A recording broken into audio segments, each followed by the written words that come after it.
오늘은 교회의 덕을 세우는 기도라는 제목을 가지고 우리 고린도전서 14장 말씀을 함께 나누려고 그러는데요. 제가 요즘 책을 한 권 읽고 있는데 이 책 내용이 뭐냐면 하나님의 열심이라는 책이에요. 근데 부제가 너무 좋았어요. 믿음은 어디서 오는가? 남포교회라고 하는 교회를 담임하시는 박영선 목사님께서 이제 원로 목사님 되셨는데 이 부제가 참 마음에 들었어요. 믿음은 어디서로부터 오는가? 그 뒷이야기를 한번 읽어봐 드릴게요. 하나님은 살아계십니다.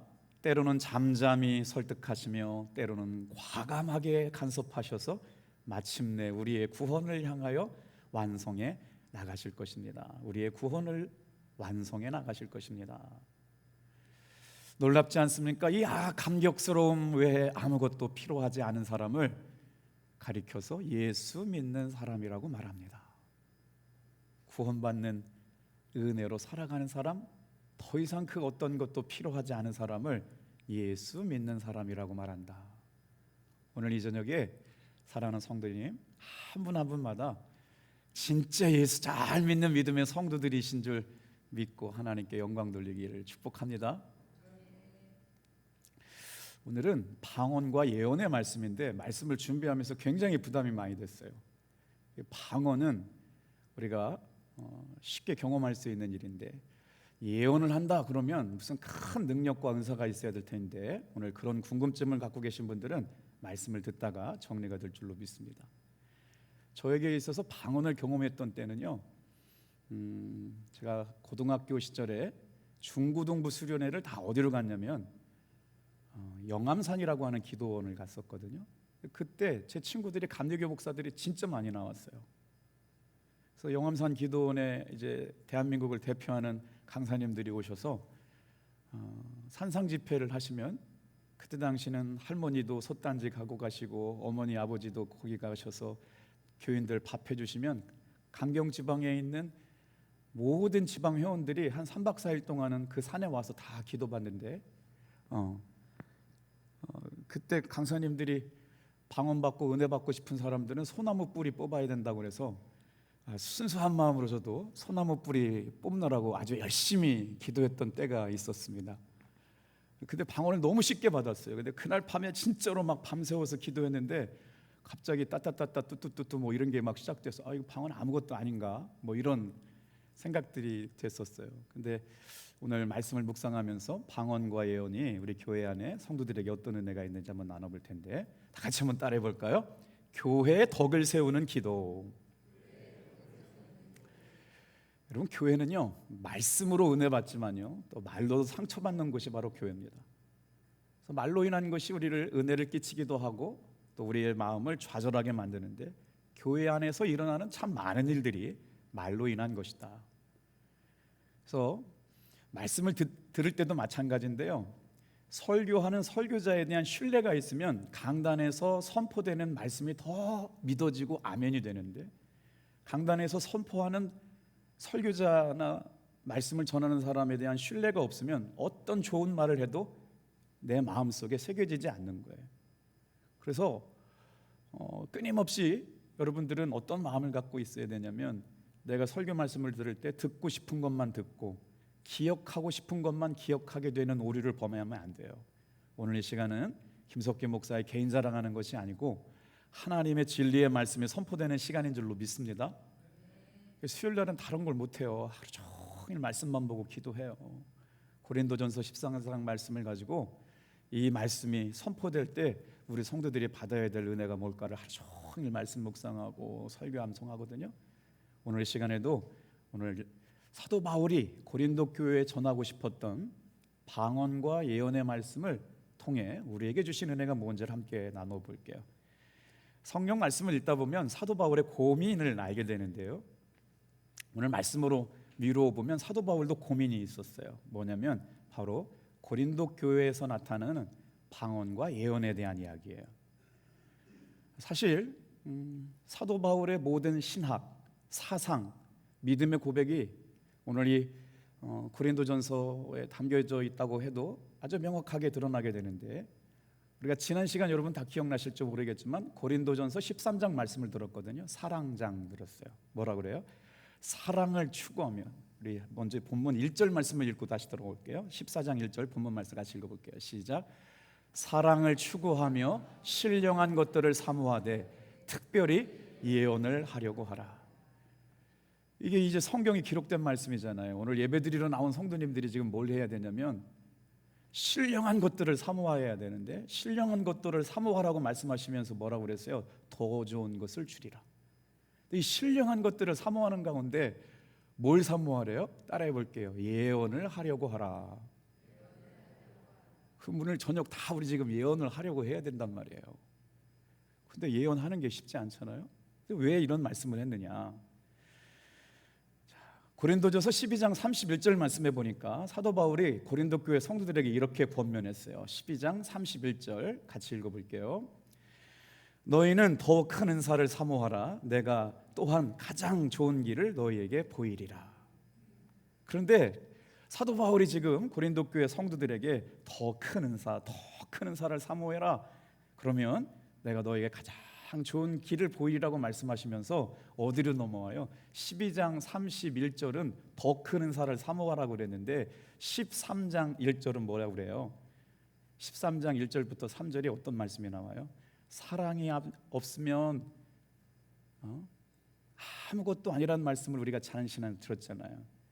사랑이 없으면 울리는 꽹과리가 되고, 그래서 사랑이 없으면이라고 하는 메시지를 듣고 나서 고린도전서 13장 13절이 뭐래요? 다 같이 한번 따라해 볼게요. 그 중에 제일은 사랑이라. 그리고 나서 이렇게 그 중에 제일은 은사 중에 가장 큰 은사가 뭐라고요? 성도들이 신앙생활하면서 놓치지 말아야 할 것은요, 교회를 사랑하고 하나님을 사랑하고 구원받은 은혜가 됐다면 이제는 그 삶의 모습이 사랑으로 흘러가게 되는 것이 우리 신앙생활의 최고의 아름다운 모습이라는 거예요. 어떻게 하면 우리 교회 안에 있는 모든 성도들이 서로 돌아보아 사랑과 선행을 격려하며 모이기를 피하는 사람들의 습관과 같지 말고 어떻게 해야 되는지 여러분 더 힘써 사랑을 전할 수 있는 귀한 성도님들 되기를 축복합니다. 그런데 오늘 말씀을 보면요, 사랑을 추구하며 신령한 것을 사모하라, 이렇게 이제 고린도전서 14장 1절 말씀, 사랑을 추구하며 신령한 것들을 사모하라, 특별히 예언을 하려고 하라, 이렇게 시작되는 거예요. 사랑이 없으면 아무것도 아니에요. 그 중에 사랑은 제일이라고 13장 끝났어요. 14장 첫 번째 말씀이 뭐예요? 사랑을 추구하되 신령한 것들을 사모하라. 근데 그 신령한 것들이 뭐래요? 방언과 예언이었어요. 자, 그러면 방언이 정확하게 뭔지 사도 바울은 고린도 교회 성도들에게 어떻게 가르쳐 주셨는지 2절 말씀을 같이 한번 읽어보겠어요. 2절 말씀 시작. 방언을 말하는 자는 사람에게 하지 아니하고 하나님께 하나니 이는 알아듣는 자가 없고 영으로 비밀을 말함이라. 사도 바울이 얼마나 논리적인 조직신학자인 줄 알 수가 있어요. 방언을 뭐라고 말해요? 방언은 사람에게 하지 않는 거래요. 하나님께만 드리는 영적인 비밀의 언어, 비밀의 기도라는 거예요. 자, 그래서 방언과 예언이 오늘 사도 바울의 목회 사역 가운데 굉장히 중요한 이슈가 됐어요. 왜냐하면 은사 받은 사람들이 자기가 마치 하나님의 말씀을 독점하고 있는 것처럼 교회 안에 분란과 혼란을 가져왔어요. 초기 1세기 기독교에는 성경이 없었거든요. 그러다 보니까 이게 질서가 없어요. 어떻게 해야 될지 몰라요. 다 자기가 그냥 은혜 받은 게 뭘 보고 뭘 깨달았고 뭘 알게 됐다 그러면 다 그냥 자기가 이렇게 성경을 말하게 되니까. 근데 방언은 뭐냐? 하나님께 기도하는 영적인 비밀. 영적으로 하나님과 대화하기 위해서 필요한 것이 바로 뭐냐면 기도예요. 근데 사도 바울은 뭘 권면하느냐? 자기가 하는 방언을 모를 수가 있기 때문에 이 기도는 하나님과 자기를 위한 기도였다. 3절 보니까 예언에 관한 말씀이 나오거든요. 3절도 읽어보여. 시작. 그러나 예언하는 자는 사람에게 말하여 덕을 세우며 권면하며 위로하는 것이요. 자, 방언하는 사람은 하나님과 영적으로 비밀을 말하는 것이고, 예언하는 사람은 뭐예요? 사람에게 덕을 세우며 권면하고 위로하는 일, 이게 바로 예언하는 사람의 일이라는 거예요. 예언은 사람에게 말하는 것이고 예언을 통하여 덕을 세우고 성도들에게 권면하는 일이면 여러분 우리 다 할 수 있는 일이거든요. 뭐 예언이 엄청나게 어려운 일이 아니라 사도 바울이 말하는 건 뭐예요? 교회에 사람들에게 덕을 세우고 권면하고 위로하는 일, 이게 예언하는 일이라고 하는 거예요. 자, 그래서 4절에 사도 바울이 방언과 예언에 대하여 다시 말하거든요. 4절 말씀 집중해서 한번 읽어볼게요. 시작. 방언을 말하는 자는 자기의 덕을 세우고 예언하는 자는 교회의 덕을 세우나니. 방언을 말하는 사람은 자기의 덕을 세워요. 하나님과 깊은 영적인 교제를 나누고요. 그런데 예언하는 사람은 교회의 덕을 세우는 사람이다. 그러면 여기서 사도 바울은 방언을 금지하는 이야기입니까? 아니에요. 사도 바울은요, 자신이 방언으로 기도하는 걸 기뻐했고 감사했어요. 오늘 저도 목사님들의 목회 성향에 따라서 아주 방언이 굉장히 목회 사역에 중요하게 강조되는 분이 있지만, 우리 감리교 목사님 가운데 훌륭하게 목회하신 목사님 중에도 방언을 못하셨지만 아주 은혜롭게 성령 충만한 목회를 하신 분들이 계셨어요. 자, 그런데 사도 바울이 절대로 방언을 금지한 것이 아니고 개인적인 차원에서 방언의 기도가 얼마나 필요한 것을 말씀하고 있거든요. 방언 기도의 유익함이 뭘까요? 기도할 때 하나님과의 영적 깊은 기도가 가능하게 해주는 기도가 방언 기도라는 거예요. 그래서 사도 바울 자체가 오늘 본문 말씀에 18절의 말씀에 보면요, 자기가 하나님 앞에 방언으로 기도하게 된 것을 이렇게 감사했어요. 같이 읽어볼게요. 시작. 내가 너희 모든 사람보다 방언을 더 말함으로 하나님께 감사하노라.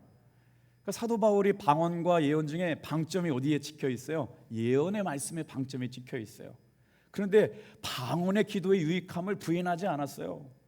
다른 어떤 사람들보다 자기가 하나님께 방언으로 기도하게 된 걸 하나님께 감사한다고 고백하고 있거든요. 실제적으로요, 제가 목회 사역 가운데 이렇게 귀신 들림 현상을 가져온 성도들이 많아요. 우리 성도님도 며칠 전에 한 2달 됐나요? 사랑하는 친구의 장례식에 갔다가 그 다음부터 무서운 마음이 너무 크게 들어왔대요.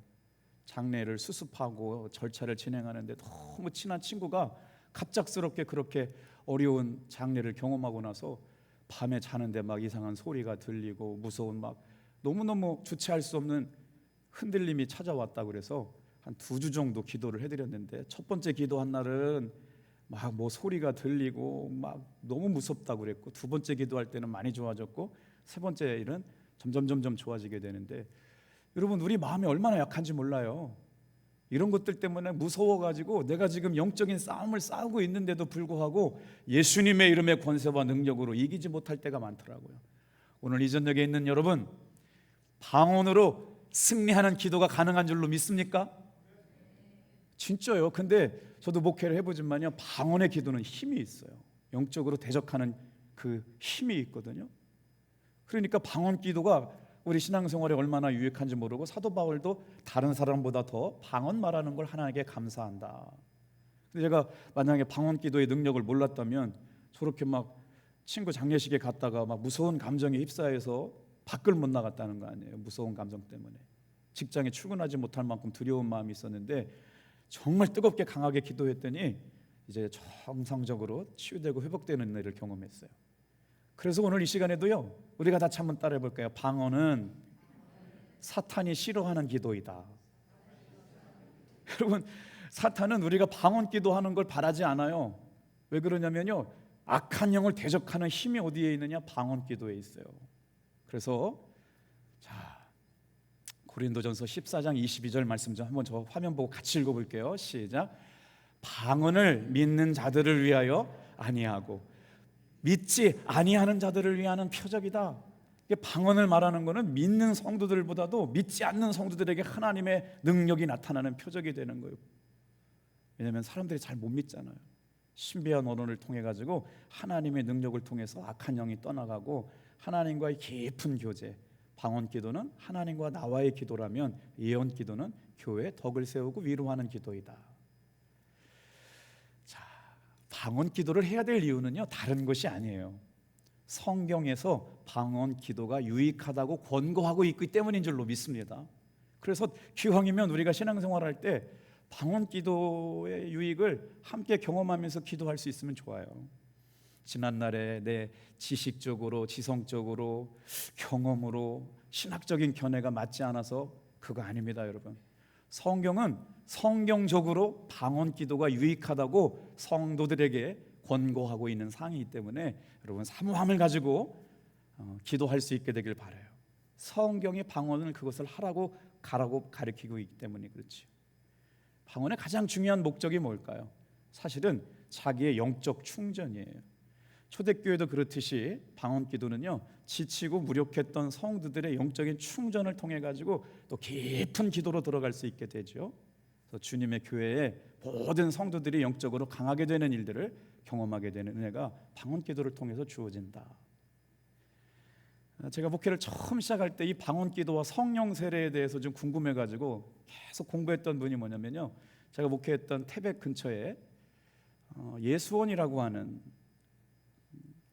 대천덕 신부님이 사역하셨던 예수원이라고 하는 분이 있는데 여기에 많은 분들이 찾아오셨어요. 거의 한 1년에 10,000명 정도가 넘게 찾아오는데 다 공짜예요. 2박 3일 모았다가 이렇게 금식하고 기도하고 침묵하고 말씀 듣고 경건에 훈련하고 가는 데인데 10,000명이 찾아오는데 회비가 없어요. 2박 3일 머물다 가는데. 또 어떻게 운영되느냐? 은혜 받은 사람들이 다른 사람의 숙식을 위해서, 식사를 위해서, 공동체를 위해서 자기가 가지고 있는 지갑을 열어놓고 거기다 도네이션을 하면 그게 이렇게 운영이 되는데, 그럼 한 번도 모자람이 없이 성령의 은혜 가운데 대천덕 신부님 운영하셨던 예수원을 통해서 수많은 사람들이 은혜 받았거든요. 저도 너무나도 신기해가지고 그 공동체를 아주 자주 찾아가고 그 대천덕 신부님이 얘기했던 성령 세례에 대해서 궁금해가지고 많이 공부했어요. 근데 이분이 성령 세례에 대해서 아주 테이프도 많이 듣고 책도 봤는데 이렇게 말씀하세요. 저희 집안은요 100년 동안 할아버지 때부터 저희 가정에는 성령 세례에 대해서 중요성을 강조해 왔습니다. 할아버지 토레이 목사님은 오랜 동안 무디 목사님과 동역하시면서 1875년부터 성령 세례에 대해서 가르치셨습니다. 제가 구체적으로 성령 세례를 위해 기도한 때는 대학생 때 제 삶의 1936년 신앙의 지독한 회의가 찾아왔을 때였습니다. 하나님 살아계신지 내 믿음이 진짜인지 아주 강한 의문이 들었을 때 이 의문에 해답을 받기 위해서 개인적으로 강한 기대를 가지고 하나님 앞에 방언 기도를 사모했습니다. 2년쯤 지났을 때 성령님은 하나님은 실존하시는 분뿐만 아니라 사모하는 사람들에게 성령을 부어주시는 분이라고 하는 걸 깨닫고 저는 성령을 경험하고 나서야 하나님은 창조주이시고 예수님은 구원주이심을 확실하게 고백하게 되었습니다.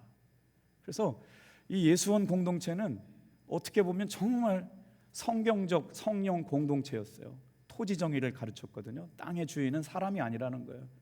그래서 신년을 가르쳤고 땅과 생명의 주인이 누구냐? 성경적 토지 정의라고 하는 이론을 대한민국에 보급하신 분이 대천덕 신부님이시거든요. 우리는 자꾸 땅을 내 것으로 만들려고 그러잖아요. 부동산 가져야 되고 등기 내야 되고 아파트 소유해야 되고. 근데 그거 내 거 아니라는 거예요. 땅의 주인은 하나님이시기 때문에 신년을 맞이하면 50년에 한 번씩 다 주님께로 돌려보내고 노예들을 자유하게 하고, 그때 방언을 경험하면서 아내이신 사모님도 자기처럼 방언을 달라고 기도했다는 거예요. 주님, 제가 전에 받은 것이 성령 세례가 아니면 내게서 성령을 거두어 가주시고, 만일 제가 받은 것이 성령 세례가 맞다면 제가 저에게도 방언의 은사를 허락하여 주옵소서. 그래서 거기에 우연치 않게 제가 신혼여행을 가려고 출발했다가 눈이 70년 만에 폭설이어가지고 대천덕 신부님이 목회하시는 예수원에 신혼여행을 가게 됐는데, 그때 기억 한 2박 3일 동안의 기억이 얼마나 행복했는지 몰라요. 기도하고 묵상하고 침묵하고 밥 먹고 나서는 밖에 나가 다 눈을 썰어야 돼요.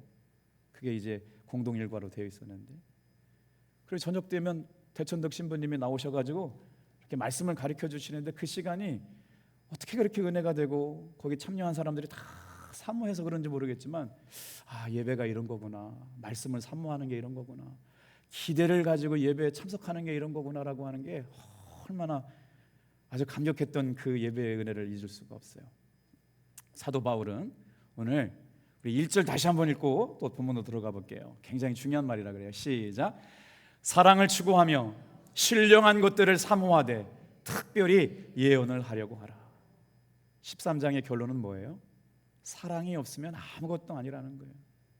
오늘 저와 여러분들이 주님을 위해서 하는 모든 일들이 사랑 안에서 비롯되기를 주님의 이름으로 축복합니다. 자, 그러면 사도 바울이 말하는 방언은 어떤 방언을 해야 유익해야 되느냐?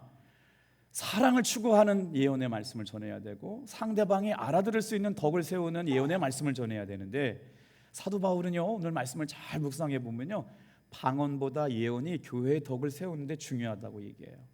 왜냐하면 방언을 말하면 못 알아들으니까. 그래서 뭐라고 그래요?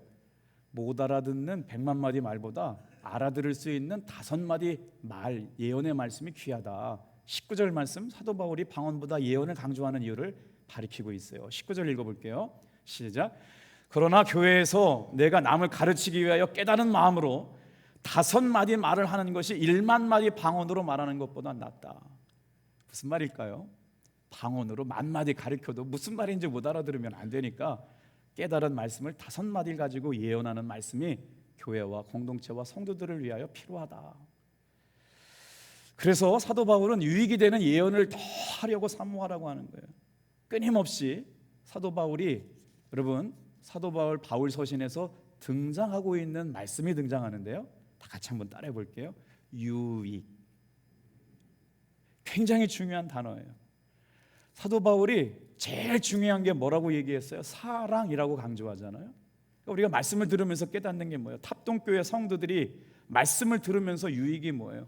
사랑하는 공동체, 사랑이 흘러가고 사랑이 제일 본의가 되는 교회를 만드는 것. 사랑을 모르는 사람들이 교회에 와서 사랑을 경험하게 되는 것. 아, 하나님의 사랑이 이런 거구나. 성도 간의 사랑이 이런 거구나. 저에게 항암 치유받는 집사님이 주일날 예배를 참석하고 나서 성도님들, 탑동교회 성도님들이 기도해 주셔서 암이 이만큼 줄었고 이만큼 이런 상태고 해주셨는데 너무너무 감사하다는 거예요. 말기암 환자로 저희 교회에 등록을 하신 분인데, 이거는 다 개인적인 상황마다 다 다릅니다만 그 집사님의 고백이기 때문에 나눠요. 탑동교회 성도들이 자신을 위해 기도해 주셔서 살아가고 있답니다. 할렐루야. 이거는 정말이에요. 그럼 왜 누구는 되고 누구는 안 되느냐 이런 건 묻지 말아주세요. 그분에게 고백은 그런 겁니다. 그렇기 때문에 우리가 하나님이 하시는 일 앞에 덕을 세우고 사랑을 흘려보내고 권면하고 위로할 수 있는 100마디의 10,000마디의 방언보다 1마디의 예언의 말씀을 하라고 사도 바울이 예언의 말씀을 강조하는데, 6절 같이 한번 읽어볼게요. 6절 시작. 그런지 형제들아, 내가 너희에게 나아가서 방언으로 말하고 계시나 지식이나 예언이나 가르치는 것으로 말하지 아니하면 너희에게 무엇이 유익하리요?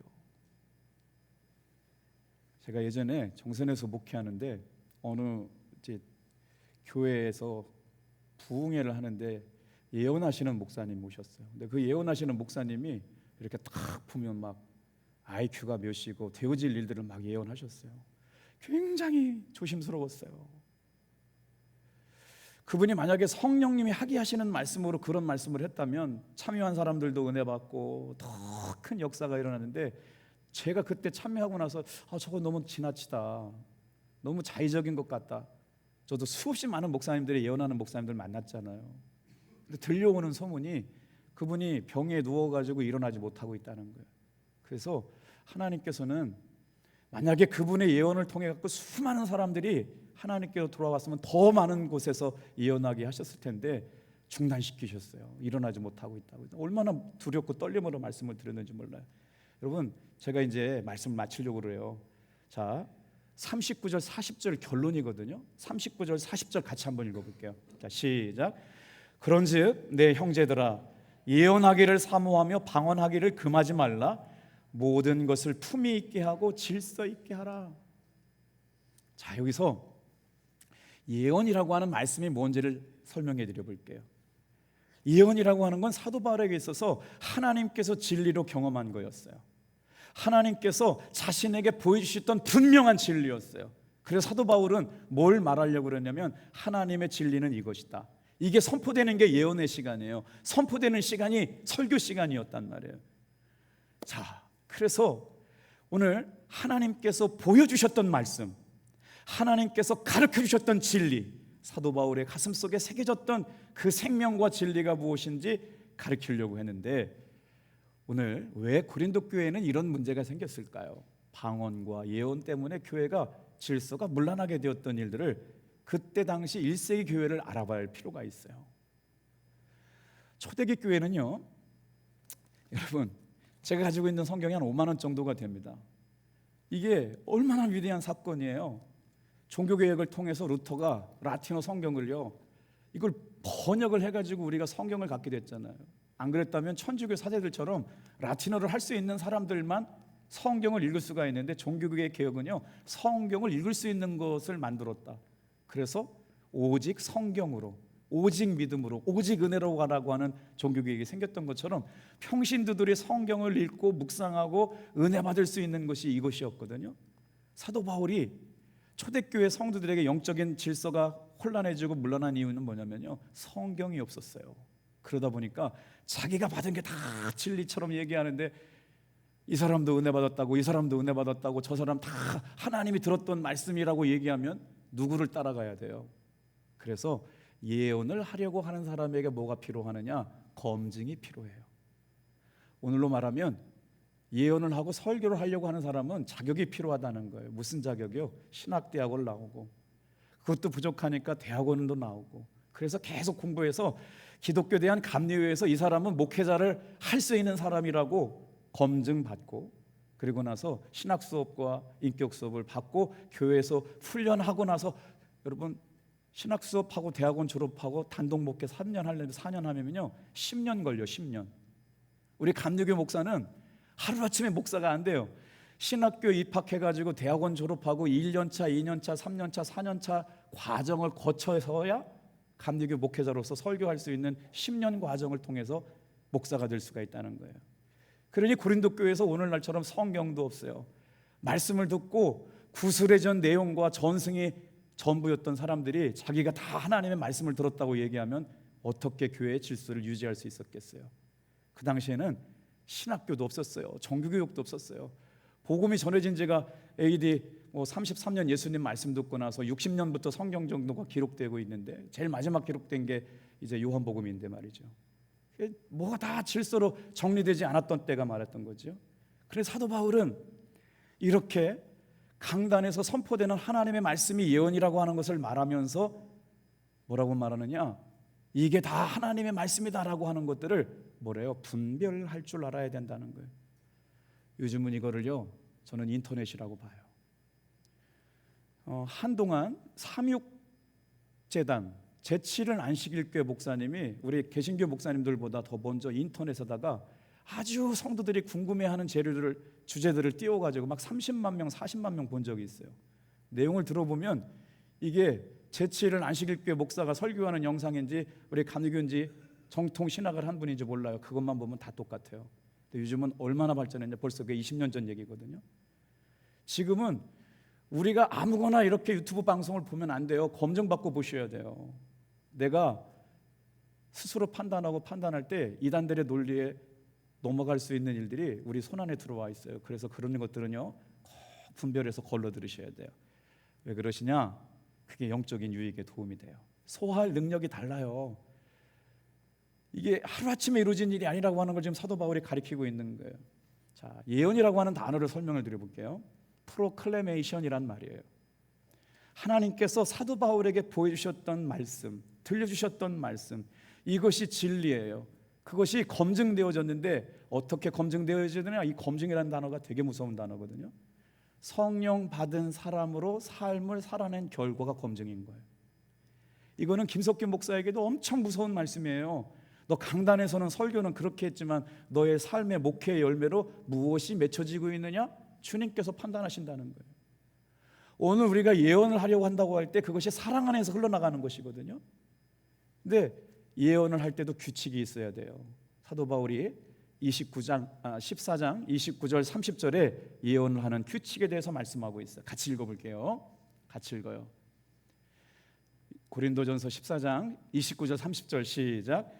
예언하는 자는 둘이나 셋이나 말하고 다른 이들은 분별할 것이요 만일 곁에 앉아 있는 다른 이에게 계시가 있으면 먼저 하던 자들은 잠잠할지니라.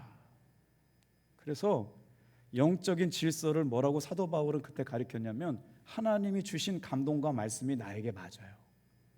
그런데 예언의 말씀은 교회에 덕을 세워야 되니까 내가 이게 진짜 이거는 나만의 진리라고 얘기하면 독단과 교만에 빠지니까 안 돼. 하나님이 주신 진리가 이건데 같은 은사를 경험한 사람들끼리 서로 이 영적인 질서 은혜를 나누면서 검증받아야 돼요. 교차 검증을 받아야 돼요. 왜요? 성령님은요 하나 되게 하시는 분이에요. 근데 이게 자꾸 내가 예언 받은 게 맞지 않으면요 그건 하나가 될 수가 없어요. 공동체를 깨뜨리고 누군가 마음을 아프게 해요. 그건 성령님이 하시는 일이 아니라는 거예요. 그래서 한 사람이나 두 사람이 한 사람이 예언하는 사람은 둘이나 셋씩 말하고 다른 사람들은 그 예언의 말씀을 듣고 있을 때 분별할 거라는 거죠. 다른 사람이 받은 계시가 있다면 그 계시의 말씀을 듣고 먼저 말하던 사람은 잠잠해라. 이렇게 하면서 교회 안에 어떤 예언의 말씀이 선포될 때 영적인 분별을 할 수 있도록 사도 바울이 권고하고 있는 거예요. 자, 오늘 저와 여러분들이 이 은사를 사모하면서 특별히 예언의 말씀을 하라고 하신 사도 바울 말씀을 18절부터 25절 제가 가지고 있는 성경책 옆에 성경책 메시지 성경에서는 아주 쉬운 말로 우리가 교회 안에서 방언과 예언에 대하여 어떤 믿음의 고백을 가지고 살아야 되는지 제가 메시지 성경 본문으로 읽어볼게요. 여러분은 18절부터 25절 말씀을 보시면 돼요. 제가 읽어드려 볼게요. 나는 여러분 가운데 누구보다도 방언 기도를 많이 합니다.